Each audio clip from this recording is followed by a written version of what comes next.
Time for another quick update. So, been seam sealing. Yeah, this looks like a mess up here. This should be hidden by the fenders. Not really worried about look so much on underhood stuff, or at least like halfway hidden stuff. The actual underhood stuff I did tape off.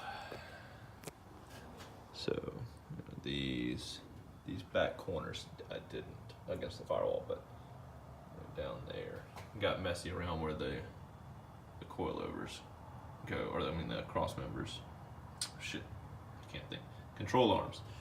So down here, by where the control arms mount, they got a little bit sloppy out right in the corners. And I didn't tape off this bottom because it's down low. Whatever. I don't think it's gonna be seen all that much. Not really worried about it that much. But up top here, that was taped. This was taped. That was taped. Front wasn't. Not all that worried about it. But everything should be seam sealed, I believe, minus a few areas that I may have missed. But everything should be seam sealed up front. I believe. I think. Might have to go over some areas, touch up. I don't know if you're supposed to seam up like this little gap up here. I mean, I guess I can. There's no real, it's not that big of a gap. It's not that big a deal to seal up. So the one place that was big that I'm gonna have to seal up, or that I don't think should be left open, is like this hole where you can see it gapped. Turn sideways, hopefully it won't jack up the video, but yeah, that. So down there on that side wasn't that bad. This side is a pretty big hole. I don't know if you can see it down there now. I'm trying to reach over the inner fender, but anyways, so besides that, what I've been doing, you can see I've got a whole bunch of parts. Went and picked up some Ford 9s that have been storing over at my mom's house. So this is a Ford 8 with fairly new brake hardware in it. That's what was in the car after I had the V8, or when I was prepping for V8 swap. When I originally had my wheel woods put on, and I had the 6-cylinder rear end swapped to an 8-cylinder rear end. Guys down at the drive shaft place, or driveline place, hooked me up with that, shortened and balanced my drive shaft to fit up with my T5, and also installed my front wheel woods and swapped out the front coils. So they took care of all the driveline portion of the V8 swap. After that, I bought a Cougar that had this Ford 9. This Ford 9 is a small bearing end, and it has the taper housing. It's the older style. That came out of some Cougar and was pretty much a direct swap into my car. It fits up fine. I'll be selling this one probably. I think the ring set for the gearing is 3.0. This one here is a big bearing along with that one. Now, these came out of trucks, I believe Broncos. The housings are different. I'm not sure, maybe somebody can tell me. The brackets are the same for suspension wise, mount up for leaf spring and the shocks. However, this one, they both have the hump, they both have the big bearing, but this one has small end housing, whereas this one has this larger beveled housing, which I believe is maybe a later style, or possibly came out of something different. I don't know, but it's I believe this one is the stronger housing because of this. I want to say it's a bulkier metal, and it withstands stress more as far as wheel weight or vehicle weight and so on. I'll probably end up using this one. Now, something I did notice, I got the light, so maybe you can see this. Inside of here appeared to be some wear from the ring. I don't know if that is completely designed that way. It looked like it was ate up a little bit. or it felt like it had some metal shavings where it was actually digging into the back of the housing. Now, see if I can maybe rotate this one over without dropping it off the stands.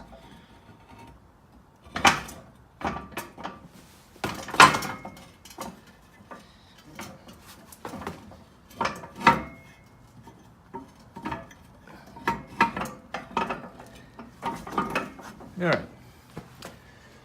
Haven't looked in this one, it's been draining. So this one's clean. There's no marks inside of it. This one actually had oil in it, the other one was dried up. This one has no markings on the inside. So I'm assuming this one, and this one was resealed obviously with all this gunk on it. I'm thinking someone modified this one and put a ring set that was too big and it ate into the housing. Or maybe it had some kind of impact that shoved the pinion back. Maybe, I don't know if that's possible or not. I don't know enough about these things.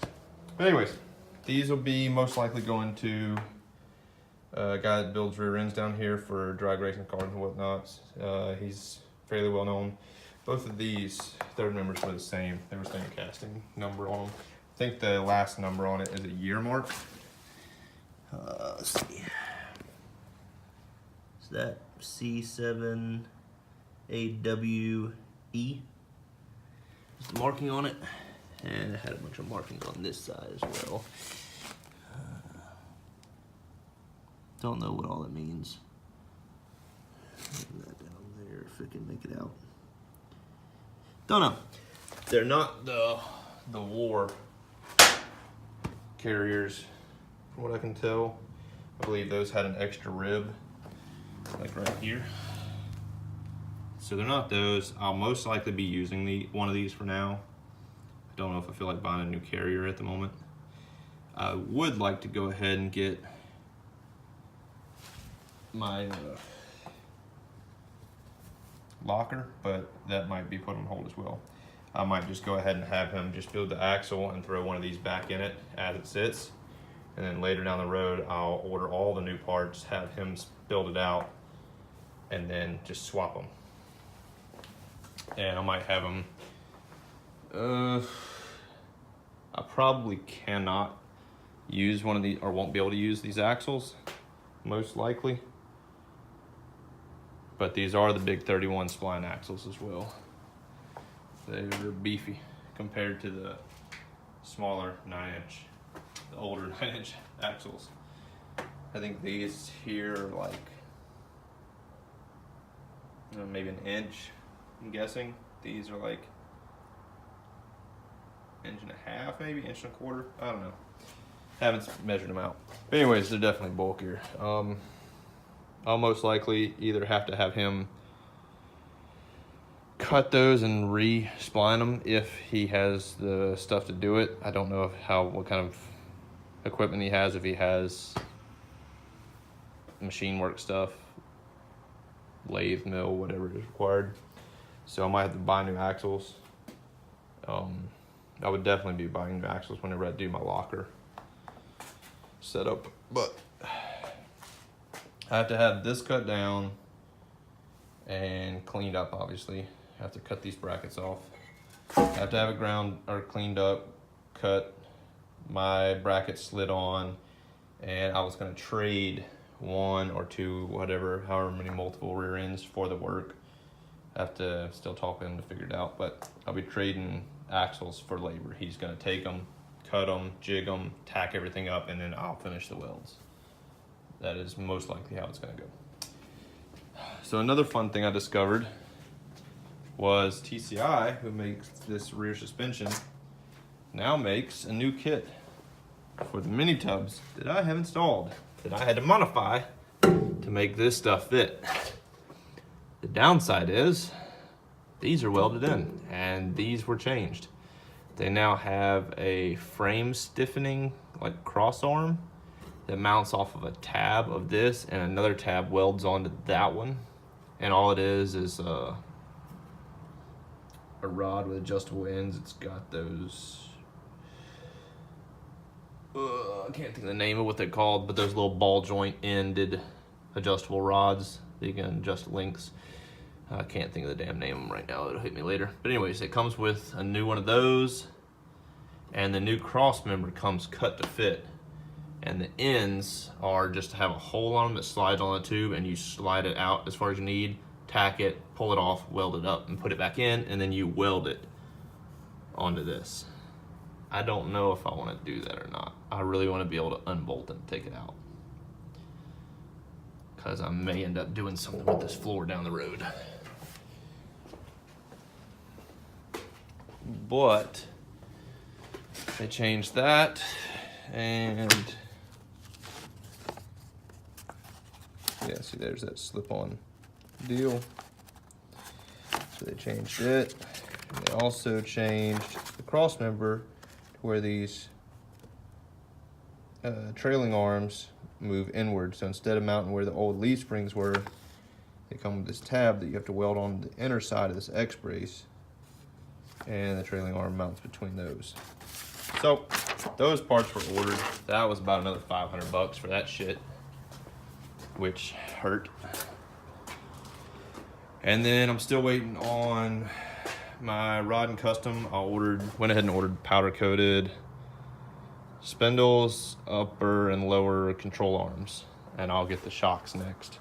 I just wanted to get that stuff so I could maybe kind of eyeball it, fit it up. Hopefully tax time I'll be able to go ahead and order the shop or coilovers, and maybe the brakes too, if I still have the bike. So I'll hopefully be able to sell the bike soon as well. We'll see how that goes. But anyways, that's where I'm at right now. I've been like I said, disassembling rear ends and seam sealing. Oh, and also back when I sprayed stuff, I want to say I sprayed this. I went ahead and sprayed over these A-pillars. I think these are A-pillars. Maybe this is the A-pillar and this is B. Whichever. Whatever this is. So I remember I sprayed over these. I don't think they were scuffed. I don't think they were wax and grease removed. For some reason, I decided it was a smart idea to just spray over them and just to keep rust away. Well, it didn't work worth a damn because the epoxy didn't adhere to it. So I have to go back, and I'll probably have to go back and check over some of this stuff. But where the hinges were, epoxy peeled back off with it. You can see, well, that's fresh. That's where I accidentally hit it, but the other one's still got some stuck to it, I believe. Yeah. So you can see like there and there where it's sticking. Anyways, the epoxy came off with it, and when I taped off for the seam sealer, the tape actually pulled it off. So I went ahead and scuffed all, or actually I took a little die grinder and sanded all this clean and waxed and greased it. And I actually went back and rust converted because it had some little pitting that had some pockets of rust in there that I couldn't get to.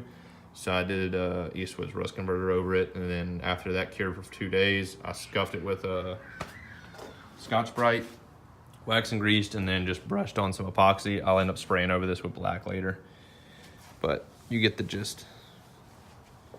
I think I'm done for now though. So hopefully next time I'll be maybe installing some stuff, or maybe cleaning up these housings some more. I don't know.